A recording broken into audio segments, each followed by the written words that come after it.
untuk salat baru dimulai 3 tahun sebelum hijrah. Cipluk tu kalau dia kalan oleh orang kafir. Yang kalan orang Quraisy. Ternyata akhlak Nabi. Baru muncul perintah salat 3 tahun sebelum hijrah. Begitu Nabi hijrah, perintah berikutnya yang berjalan bukan puasa, bukan zakat, bukan haji, tapi perintah tentang muamalah. Allah haramkan riba, Allah halalkan jual beli. Wa ahallallahu al-bai'a wa harrama riba. Ekonomi. Maka pertanyaan, kenapa ketika kita ingin bangkitkan syariat Islam di Aceh, justru kita masuk lewat pintu belakang? Diceritanya banyak menengku yang berbalik. Bab jinayatnya dalam kitab jilid kedua bahas. Rubuk yang keempat. Bab jinayat. Artinya kita nyatakan syariat Islamnya dalam pintu likut. Ada buku dah dapat. Kalau itu, maka lembaga tertawa status di media sosial. Andai kata Aceh nyo sebuah toko, nama toko itu Aceh, maka produk yang dijual itu mereknya syariat. Jenis produknya ada banyak sekali. Ada akhlak, ada akidah, ada fiqh, ada muamalah dan lain sebagainya. Termasuklah jinayat. Orang yang mekat, necija ubina kedai sabang yang mekat, wajib ada etalase untuk memajang produk. Menyalu mekat pun engkau duduk dengan temu. Supaya orang datang bisa melihat, oh ternyata nyo mekat. Engkau goreng, engkau tegun kuah lemak yang macam kepuduk kita betul. Yang kepuduk ini yang agak-agak. Yang kepuduk atau dengan dulu kepuduk ikut. Yang agak-agak kepuduk baik terasa. Orang mekat baje, kepuduk lemari belakang, kepuduk baje agak-agak.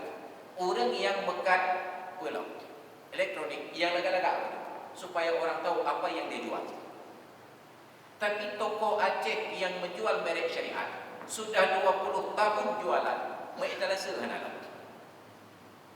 Pat kena takalan syariat di Islam di Aceh. Artinya kalau ada pendatang dari luar ingin berbelanja syariat di Aceh, di mana mereka lihat contoh barangnya? Hana. Nyo merupakan balik bangai doanya.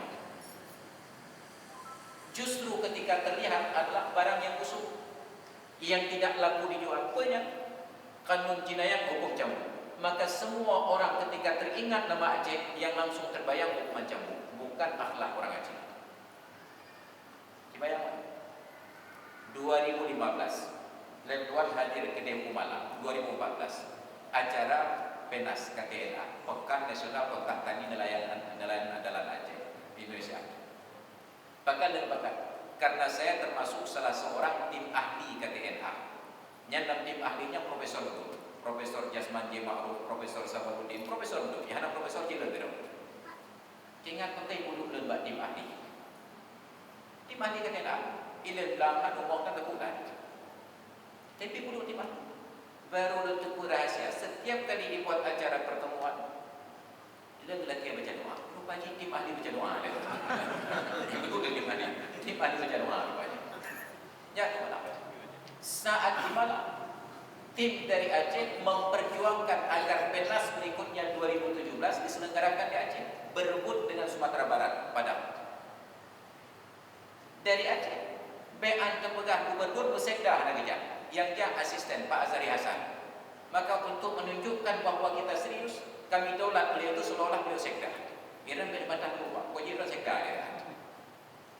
Untuk menunjukkan kita serius. Tapi ketika kita promosikan KTNA itu PENAS yang dilaksanakan di Aceh, semua delegasi bertanya, Pak, nanti kalau kami datang ke Aceh, kami apa enggak dicambuk? Ini pikir hati yang ini jenut ini. Nyandung berhasil dan bubruk syariat Islam di Aceh. Sehingga semua orang dari 27 provinsi, sekian provinsi pemekaran, yang terbayang kalau datang ke Aceh langsung menung jenut. Nyandung berhasil pemerintah memperburuk kesan syariat Islam keluar. Sampai akhirnya kami yakinkan yang dicambuk di Aceh itu hanya orang yang melanggar syariat Islam untuk orang Islam. Yang non-Muslim boleh memilih dengan hukum nasional. Barulah mereka yakin untuk datang kemari. Nyandung berhasil dan bubruk syariat Islam di Aceh. Maka kenapa tidak kita buat etalase syariat Islam? Apa etalase? Untuk sebuah peradaban di suatu bangsa, etalase itu ada dua. Yang pertama pasar dan yang kedua jalan raya. Jalan bertertib, lampu merah dadang, warna hijau tajak betul yang tepat menurut aturan. Menyemalam buat dia hana ulang ini ke tak pulang pun banyak dia nak ulang tak pun dah banyak ada lampu tambang dah juga awak tidak kelak sampai putus bola lampu dia kai pada tengah lain nyandung pahak orang dia lepas dia pulang ada ke Malaysia ada kok jadi tembok dia ada dan ada bukan idram kadang-kadang aku ada dalam motor cucu anak aku hadir dia kan kena spesies maaf kan lampu lama dah gua pilih lampu makin terang tapi akal makin kurang. Yang kibat nak pakai dia punya. Yang pertama jalan raya, yang kedua pasar. Pasarnya bersih, pasarnya rapi, transaksinya tidak ada tipu-tipu. Itu maka menyenangkan acara National Geographic, nyana sebuah acara jalan-jalan. Go anywhere by name, datang ke berbagai tempat dengan berbagai cara. Selalu dibuka narasi acara itu untuk mengenal peradaban sebuah bangsa, lihatlah jalan raya dan lihatlah pasarnya. Maka jalan betul. Yang jak-jak jalan itu harus menunjukkan peradaban. Tapi hari ini di Aceh, jalan raya yang orang luwu puntung pakai baju singlet, boleh getik, gak ada yang namanya resona hano pakai mabuk. Padahal di negara baju, necicak ke Dehu Penang. Begitu turun dari pesawat, kalau kita pakai baju t-shirt, baju kaos oblong, tidak diizinkan masuk di wilayah berperadaban. Anda dianggap tidak punya peradaban. Harus pakai baju kemeja biasa atau pakai baju kaos yang berkerah. Yang t-shirt tetapi bulannya habis. Kenapa? Itu ruang publik, harus ada adab. Idenya, nah yang dari Imlek ni, hitam pijak kena kota Sabah, dengan baju kaos ini. Nyan tak putus-putus lah. Tapi tidak ada seorang pun yang tersinggung melihat fenomena ini. Jika lebih parah, kita bersyariat Islam tapi puntung berata legoh mereka. Tidak ada satu pihak pun yang terganggu kenyamanannya. Dan MPU rapi urau benar. Tapi bukannya kau tupoksi kamu ada. Kajian tupoksi ke tidak. Tapi sebagai tanggungjawab seorang Muslim, anda fikir dakwah macam. Maka ketika hari Kamis yang lalu saya diundang oleh Pak Kapolda untuk mensejuk helikopter. Helikopter baru. Belum sejuk lendu dia ada boleh bagi Pak Kapolda. Baik naik pakai. Baru baru. Ada berapa kali ada helikopter baru. Ini yang sudah preview motor gak KE dah. Hanya anak apa kedua dah. Jadi dan leprek pekat kok. Lendanya tu Pak Kapolda. Pak Kapolda. Apa enggak mungkin personil polisi ini khususnya yang bagian lantas polisi lalu lintas sambil tanya STNK, sambil tanya SIM sekaligus sosialkan saja syariat. Yang laki-laki pamer orang, terbuka orang celana pendek, yang kenapa celana pendek, yang berboncengan laki-laki perempuan tanyakan, walaupun bergurau jangan serius sekali tanya yang di belakang itu istri atau bukan, mahram atau bukan. Kalau dijawab itu adik, tanya adik ketemu besar atau adik dari kecil. Adik gimana? Apa jawabannya? Oh nggak bisa Pak Ustaz. Itu bukan tupoksi kan? Itu kami sudah salah masuk pada kan? Lah anak ada tanya berjuta. Banyak suntik vaksin yang juga ada. Yang juga polisi suntik vaksin. Pakai rok pak bidang yang berjuta berapa tupoksi kami? Tapi pertanyaan itu saya awali dengan sebuah pertanyaan lain. Ada enggak Pak Kapolda dari tim MPU provinsi bersilaturahmi ke Polda untuk minta dukungan penegakan syariat? Ada. Kenapa ketika kita punya kekuasaan tidak mau barter? Padahal lagak cacat posisi MPU ketika dulu sedang terjadi COVID, ketika TNI dan Polri perlu dukungan ulama sosialisasi pakai masker, vaksin, jaga jarak, yang ketipek buka MPU itu banyak lagi. Kenapa tidak pada saat mereka datang ke pengadilan budaya-budaya MPU? Okey Pak Jenderal, Pak Kapolda, Pak Pangdam, kami akan sosialisasikan tentang COVID, tentang vaksinasi, tentang pakai masker, jaga jarak. Tapi tolong di waktu yang sama Bapak perintahkan personilnya untuk menjaga syariat. Dan kita berah, nyok posisi itu nyok berarti lagi lipang dan luprang tanpa syarat. Ini yang kita sesalkan. Maka ini untuk posisinya menjaga kita, menyulangkan. Ini persoalan besar bagi kita. Maka untuk Aceh, etalasenya bukan hanya ada dua, tambah satu lagi, Kopelma Darussalam. Maka di hari pesijuk rektor UIN yang baru. Hadir berikut dengan Direktur USK. Dua orangnya ini. Ini cermat, ini bagian nak pejabat. Langsung tanya muka, apa enggak mungkin wajah kampus Darussalam, kota pelajar dan mahasiswa itu kita jadikan etalase yang ketiga. Siapapun yang masuk lingkungan pagar kampus, jika pagarnya nak gerbang bawah, nyepak belah campur bawah, nyepak belah bukan bawah. Tempatkan security, ide, hero, enggak perlu tangkap, enggak perlu eksekusi, hanya tahan saja dan tanyakan. Setiap orang yang masuk gerbang kampus yang melanggar syariat, yang agam beruntung, yang inang bajai ketat, yang wawai dan agam, hanya perlu bertanya saja. Hanya dua. Yang kata boleh lebih, katanya Nabi Nuh eksekusi. Bayangkan, tanpa ada kepedulian sama sekali tentang syariat. Padahal sederhana, tinggal SK mentang, tolong security satpam yang parkir di depan pintu, tolong jaga. Menyubah kata-katanya punya haik ke gaji dia tadi repair dia. Celeng-celeng mula Jumat masjid tempat untuk gaji banyak. Tolong jaga syariat. Tapi tidak ada yang berfikir demikian. Maka hari ini kita sebagai rakyat ini benar-benar ditinggalkan oleh pejabat dan ditinggalkan oleh orang-orang yang punya jabatan keulamaan di MPU. Karena pada menggahai tinggal kita juga Allah Ta'ala. Maka perlu kita buat kajian seperti ini untuk memberikan kesadaran, bukan untuk menghujat. Nak akses kepada dia apa? Gimana cara silaturahmi Pak Kapolda untuk disapa? Aku silaturahmi Pak Kapolres. Apa yang bisa Anda bantu untuk syariat? Maka kalau kita yang di Sabang sudah bersyariat, turis yang datang kemari walaupun bule kafe akan menyesuaikan dengan pakaian warga setempat. Tapi karena kita pakai celana pendek, awalnya pakai lucu. Nyan menyatanya tu lucu, awalnya delep. Karena kita yang membuka ruang tersebut. Maka untuk muncul keinginan itu harus dimulai dengan langkah persatuan. Nyatanya ketika Rasulullah hijrah ke Madinah, beliau mulai hijrah tidak langsung dengan perintah-perintah syariat, tapi yang beliau lakukan adalah mempersaudarakan antara muhajirin dan ansar. Gepuduk dengan Pak Saqifah Bani Sa'idah, yang kaya tapi kaya, yang gatin tapi gatin. Jangan ada yang numpang popularitas. Yang paling kaya dari Mekah itu Abdurrahman bin Auf. Yang paling kaya dari Madinah Sa'ad bin Rabi'ah. Kepecidara dia. Begitu selesai acara, langsung Sa'ad bin Rabi'ah kejak Abdurrahman bin Auf, gemat acara bukan. Wahai Abdurrahman, ikata kajian kecidara di dalam syariat Islam. Jak tahu. Gemat acara bukan.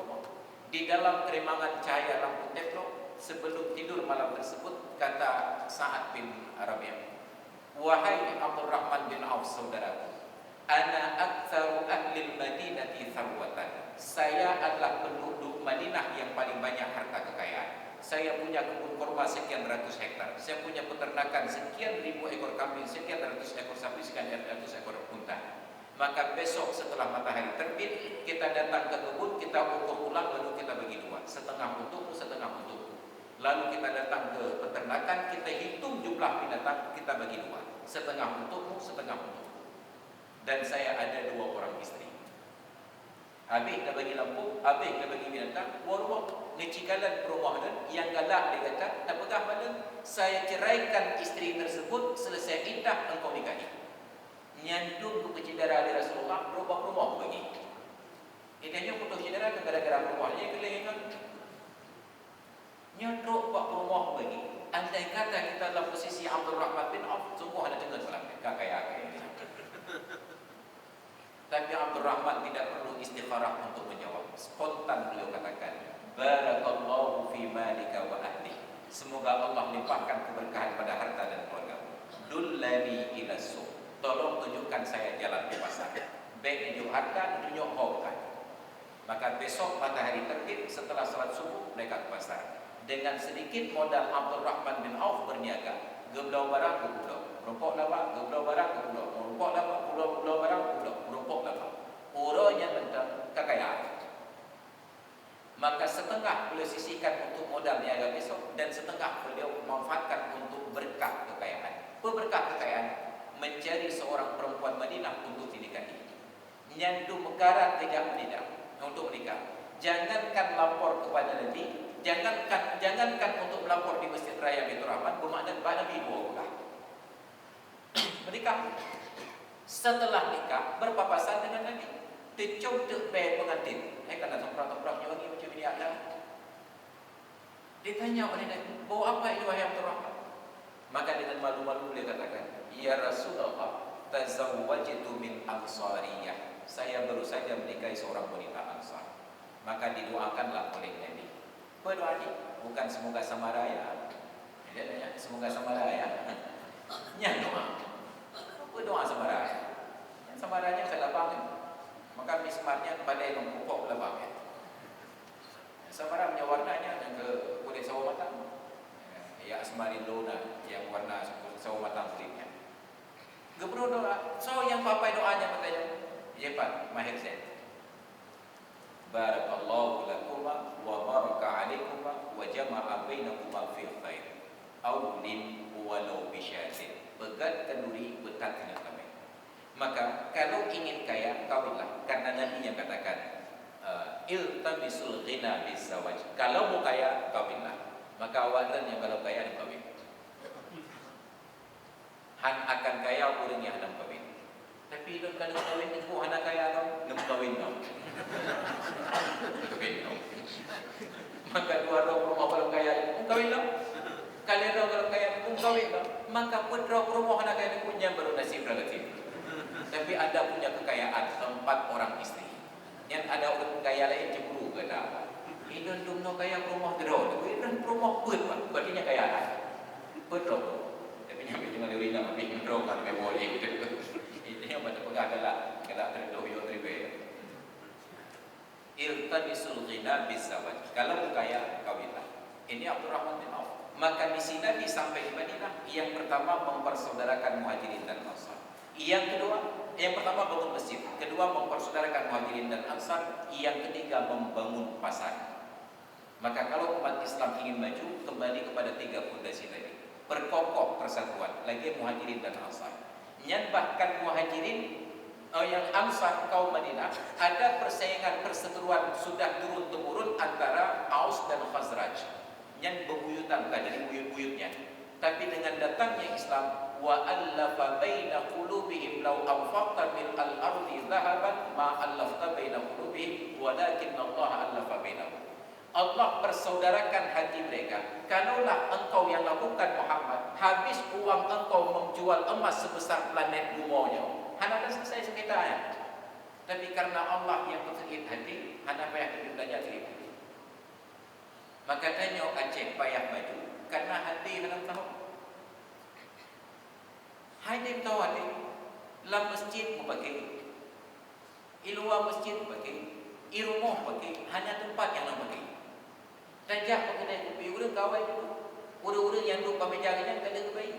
Tengah aku bangku aku apa lagi nyonya pegang lagi nyonya cepat lagi nyonya mudah. Menanduk dan nyonya tinggal ke bangku je lagi bandar aku kanya menang. Mereka kan dapat kau betul ya. Tapi kanya tu ke bandar aku kanya menang. Apa ni? Ha ya. Ego kahek dah kahek berarti. Terus dia dia macam. Padahal dia pegang nyonya mata kau beli kopi dia. Maka untuk mempersatukan hati hanya perlu sedikit pujian. Maka Aceh merupakan orang pujian. Merupakan uragamnya, gagah nak terbang. Yang uragamnya dan gagah-gagahnya cekin-kim dari tuadanya tapi tengok. Gagah nak terbang cekin-kim dia. Ia kita cari yang apa yang kamu buat. Anda buat kecuali bibi turun baju. Merupakan orang punya gagah anak orang cukup yang cekin-kim tapi tengok dia. Seketi Bandung orang ketim puja-puja betul aman ada. Mbak puja goknya ngehijin lagi ya. Tapi ada puja gok tentang sariawan ya. Maka untuk persatuan mulailah dengan memuji. Kalau kita sudah akrab memuji, maka insyaAllah dunia ini akan baik-baik saja. Baik hadirin dan hadirat sekalian yang dirahmati Allah, dengan punya kita fardu kifayah di awal waktu itu sunat. Salat Isya fardu ain berjamaah fardu kifayah di awal waktu sunat. Kami yang pesantren salat Isya yang fardu ain kami kerjakan. Berjamaah yang fardu kifayah kami jalankan. Hanya tidak di awal waktu. Bahkan ada di awal waktu. Apa yang kamu buat dengan bayar syabat polapan? Oh tengah buat menuntut ilmu. Pertanyaannya, menuntut ilmu itu hukumnya apa? Kalau bukan fardu ain, fardu kifayah. fadilah salat di awal waktu dengan menuntut ilmu, kami kedepankan menuntut ilmu yang fardhu'in atau fardhu kifayah daripada awal waktu yang sunat. Tapi fardhu'in salat isya dijalankan, berjamaah fardhu kifayah tetap jalan. Hanya awal waktu. Tapi awal waktu itu pun patut kita diskusikan kembali. Punya awal mati yang kita fikir yang pola. Maka kalau kita pelajari dalam kitab-kitab fikih, awal waktu isya ketika hilang syafaq merah. Ini bahasa agaknya itu pukul 8 kurang lebih. Tapi sunat untuk mentakhirkan salat isya sampai hilang awal-awal putih. Daerah-daerah kuat mati gudang. Kenapa? Untuk memastikan bahawa sudah masuk waktu isya. Karena beda salat siang terlihat indikasi matahari dengan salat malam yang tidak ada indikasi matahari. Hanya efek matahari belum bawah. Lalu saya bandingkan, ketika 2005 saya baru pulang dari Mesir, Nyan Ban Sapoh, Banda Aceh, azan subuh dengan qamat, jeda waktu hanya 3,5 menit. Lebih bang subuh, lebih minit tengok ke qamat. Maka lembruk-bruk tajuk dari satu mimbar ke mimbar yang lain. Apa yang menyebabkan kita terburu-buru salat subuh? Padahal antara salat subuh dengan azan subuh dengan qamat itu waktu salat sunat yang sangat utama, bukan paling utama, sangat utama. Karena yang paling ada itu, yang paling salat witir. Tapi salat witir tidak dipromosikan. Yang dipromosikan selalu salat qabliyah subuh. Sunnah rakaat al-fajri khairun minad dunya wa ma fiha. 2 rakaat salat fajar lebih baik daripada dunia dan isinya. Padahal semua ulama sepakat bahawa salat fajar, salat qabliyah subuh itu hanya sunnah. Sedangkan salat witir sebahagian ulama berpendapat itu wajib. Seperti Imam Hanafi An-Nu'man bin Thabit. Karena dalam hadis riwayat Imam Muslim dinyatakan, al-witru haqqun wajibun ala kulli muslimin. Witir adalah hak yang wajib atas setiap orang yang Islam. Maka menurut Imam Hanafi, witir wajib. Sedangkan jumhur ulama Maliki, Syafi'i dan Hambali tidak menjadikan witir itu wajib karena ada indikasi dalil yang lain tentang A'rabi yang ditanya kepada Rasulullah, ya Rasulullah, akhbirni anil Islam. Nekruno Islam oleh ya Rasulullah. Maka nekruno itu semayang limau kesyahadat, semayang limau bawate, puasa bulan Ramadan, zakatnya terus nisab, haji tunggu dia tengok. Nada ya Rasulullah. Kata Nabi tidak. Maka A'rabi ini berikrar di depan Nabi. Kalau begitu ya Rasulullah, saya akan kerjakan seperti yang Anda ceritakan, tidak akan saya kurangi sedikit pun dan tidak akan saya tambahkan sedikit pun. Artinya baik belum boleh dan yang lain. Tok yang dimubah wate. Sahabat-sahabat Nabi ini orang yang gemar beribadah. Atai mentenda yang lain yang lebih baik dan yang lain. Begitu mendapati A'rabi na dengan nyotan bahasa ibadah. Saat A'rabi itu pamit katanya, ya Rasulullah, na betul A'rabi. Apa kata Nabi?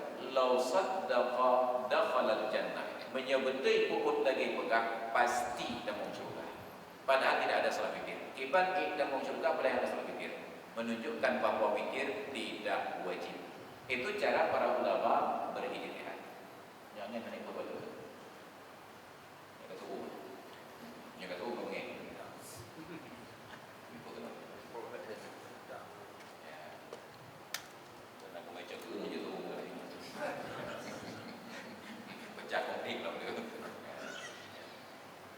Ini contoh.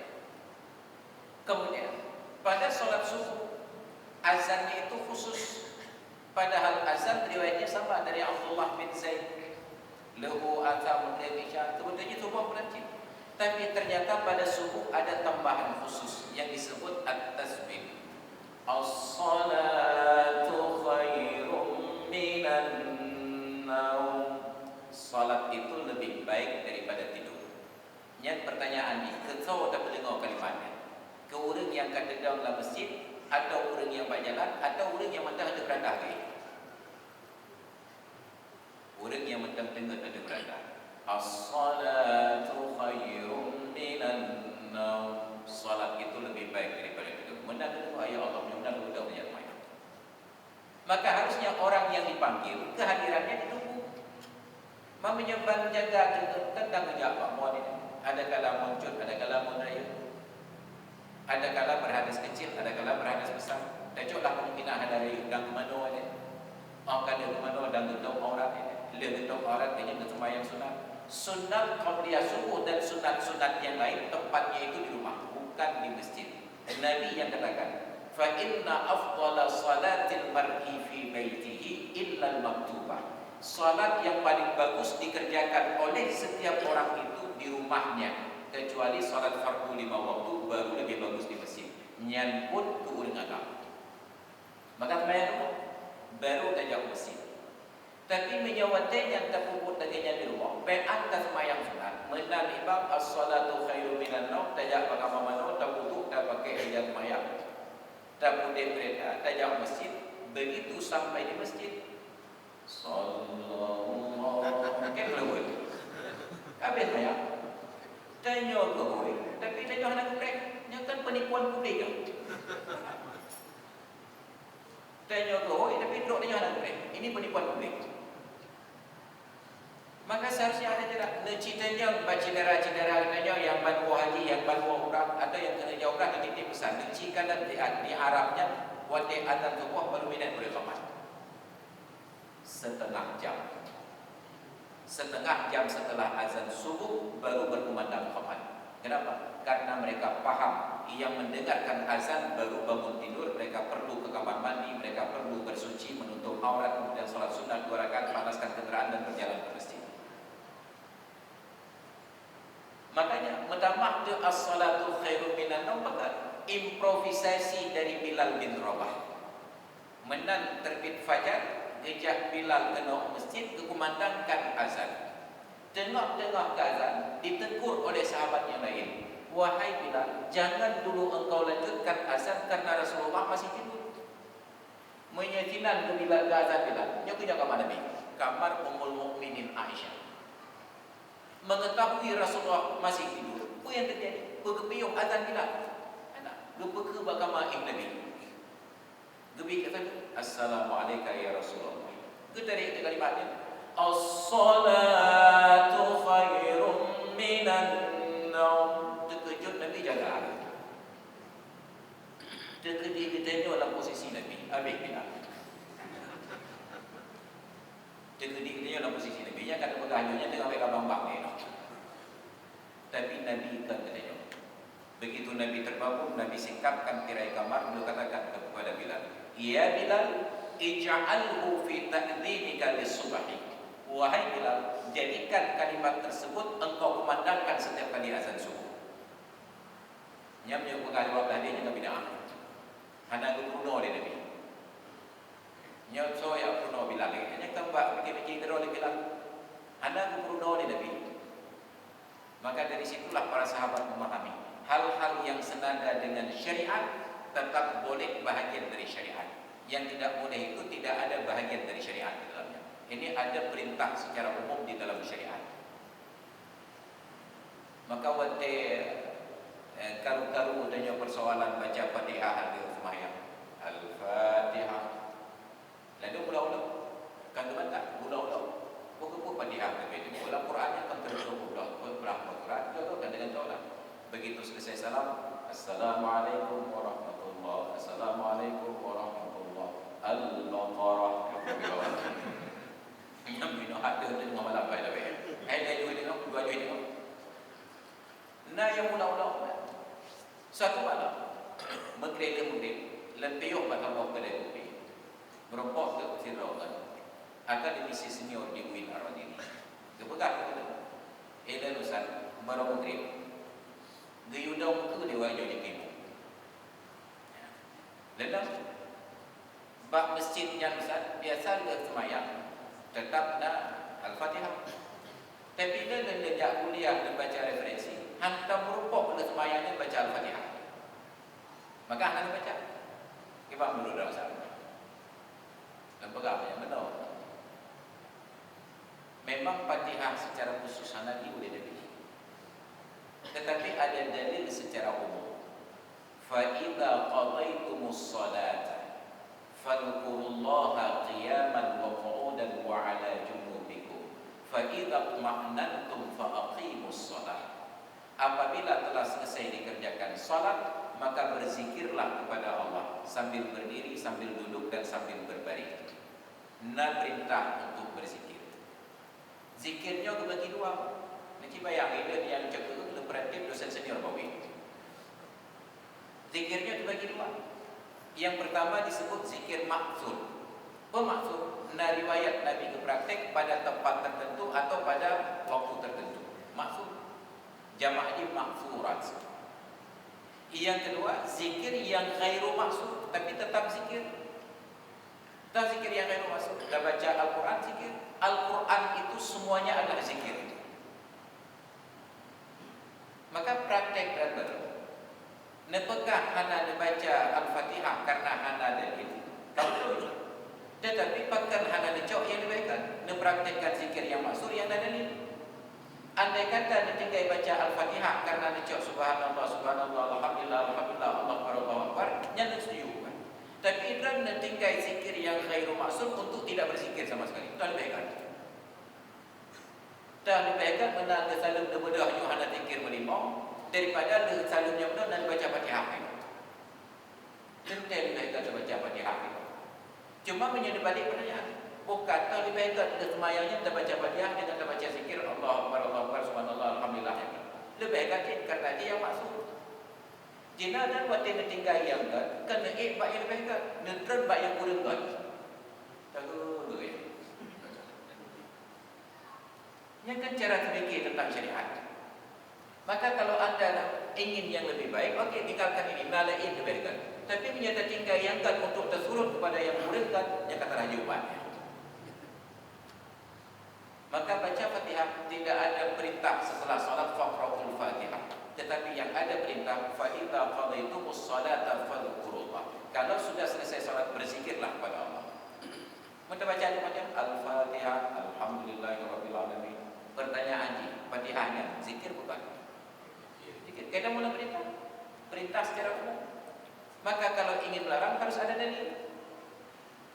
Karena melarang sesuatu yang tidak haram sama buruknya seperti memerintahkan sesuatu yang haram. Pajuh riba, tak hari riba, yang lain hari syariat. Tapi tak hari kurang utang, terai syariat. Karena berutang itu halal, riba itu haram. Tapi sekarang orang berutang pun difatwakan haram. Demi wallahi saudaraku, tinggalkan utang, tinggalkan arisan karena arisan itu membuka pintu utang. Maka urusan mau utang. Yang salahnya tak utang ada terbaik. Yang salahnya buat tidak utang, nak akan riba. Mau utang ada riba. Ayat terpanjang di dalam Al-Quran adalah ayat utang. Al-Baqarah 282. Ya ayyuhalladzina amanu idza tadayantum bidainin ila ajalin musamman faktubuhu wal yaktub bainakum katibun bil adli wa la ya'ba katibun ay yaktuba kama 'allamahu Allah wal yaktub bainal ladzina amanu. Sampai selesai. Sampai berujung ditegaskan oleh Allah wattaqullaha wa yu'allimukumullah. Bertakwalah kalian kepada Allah, pasti Allah akan ajarkan kalian. Maka ilmu pegang kepada saja belum. Yang kasus kita pun, maka kamu sembahyang isya waktu kurang. Yang salah. Justru yang betul. Maka ketika dulu saya sekolah madrasah aliyah negeri 1 Jambu Terpeh, tahun 2005 teman. Di kelas 3, karena dia pindah bangga doa, kelas deh. Begitu berkumandang azan zuhur, kawan-kawan yang sedang belajar di dalam kelas, beberapa orang langsung acungkan tangan. Guru sedang mengajar di depan, tunjuk jarak wajah. Gede-gede. Ibu guru yang tengah mengajarnya kegelawanya ini. Saat itu saya cemburu. Tinggal hati, ya Allah, ya Tuhan, kupajar dia ciptaan doanya. Nanti kata dia di masjid. Saya pikir pada saat itu meninggalkan ruang kelas ketika sedang ada guru mengajar adalah sebuah ketaatan karena sudah berkumandang azan. Panjang dan sadar. Ketika kuliah di Al-Azhar, dosen-dosen Al-Azhar itu luar biasa ilmunya. Ketika ujian di Al-Azhar, di Fakultas Syariah, di Fakultas Lughah Arabiyah, di Fakultas Dirasah Islamiyah, itu mulai jadwal ujian dari jam 12 siang sampai jam 3 sore. Dan di musim dingin di Mesir itu masuk waktu zuhur jam 12, masuk asar jam 3. Artinya bila ada seorang mahasiswa menjawab pertanyaan sampai habis waktu, tidak sempat sholat zuhur. Yang pada begitu ulama Mesir. Tapi apakah kau boleh sholat? Silahkan sholat. Di mana? Di samping meja ujian. Berwudu didampingi oleh dosen ke tempat wudu, baik nak kecurangan tidak lalu lembaran soal. Gepengan ke tempat wudu, kita berpindah meja semayang. Tapi kalau baik berjamaah, bagus solat berjamaah. Tapi karena Anda sedang ujian, mengkaji ilmu ini lebih bagus daripada solat berjamaah. Kalau Anda ingin juga solat berjamaah, maka serahkan lembar jawaban kepada dosen pengawas dan kembali besok untuk pelajaran berikutnya. Kenapa? Mereka adalah orang yang paham ilmu lebih penting daripada amal. Intinya, amal lebih penting daripada ilmu. Maka jadi kita pegang pertama contoh yang dramatis. Nazirah orang badin dekat persoalan syariat, akidah, akhlak itu dari A sampai Z. Habis itu. Cuma ganyan bayan semahyang sunat, semahyang wajib kan. Tapi kita pun nak orang yang jawab maji, dekedina. Nazirah orang itu semahyang berlepas lagi. Bayan yang wajib yang sunat habis dekat. Ada nak sunat kami kuyu dengan.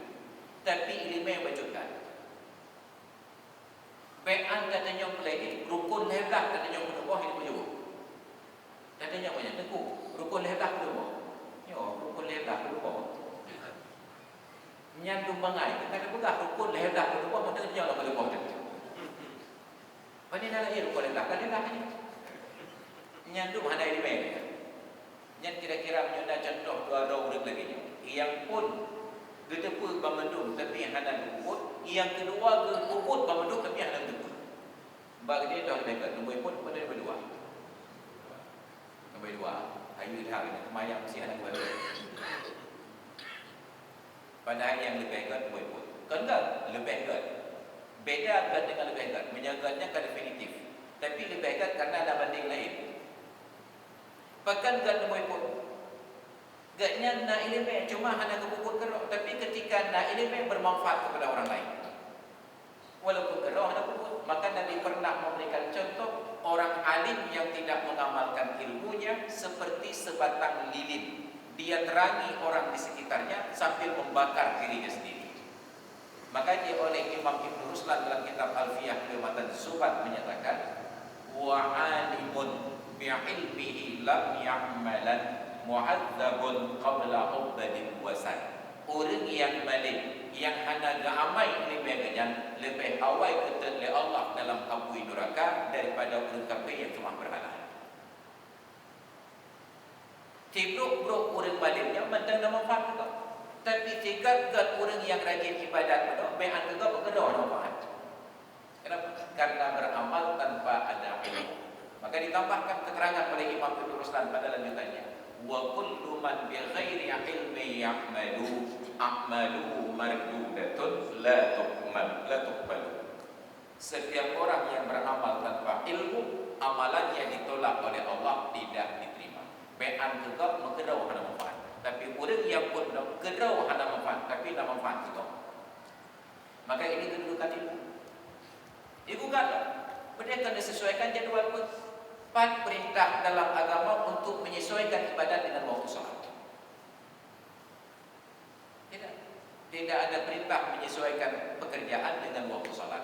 Nabi perintahkan salat pada waktunya, bukan hanya pada awal waktu, tapi pada waktunya. Maka ada awal waktu, ada akhir waktu. Siapapun salat di dalam waktu tersebut, maka sungguh sudah memberikan salat pada waktu yang ditetapkan. Hadis riwayat Abdullah bin Mas'ud. Ditanya kepada Rasulullah, ya Rasulullah, ayyul amali khairun? Pekerjaan apa yang paling utama? Apa jawaban beliau? As-salatu ala waqtiha. Salat pada waktunya. Summa ay, dengan pula ya Rasulullah, birrul walidaini, berbakti kepada kedua orang tua. Summa ay, dengan pula ya Rasulullah, al-jihadu fi sabilillah, berjihad di jalan Allah. Lau istazattu, jadi dan tanya dalam pertanyaan Pak Nabi, summa ayu dengan pula ya Rasulullah, lazadani, pasti beliau akan tambahkan jawaban. Tapi beliau sudah merasa cukup. Hadis ini riwayat Imam Muslim. Salah seorang pensyarah hadis Sahih Muslim adalah Imam Nawawi. Maka Imam Nawawi katakan terkait dengan potongan yang pertama, as-salatu ala waqtiha, siapapun yang salat setelah masuk waktu dan sebelum keluar waktu, sungguh sudah salat pada waktunya.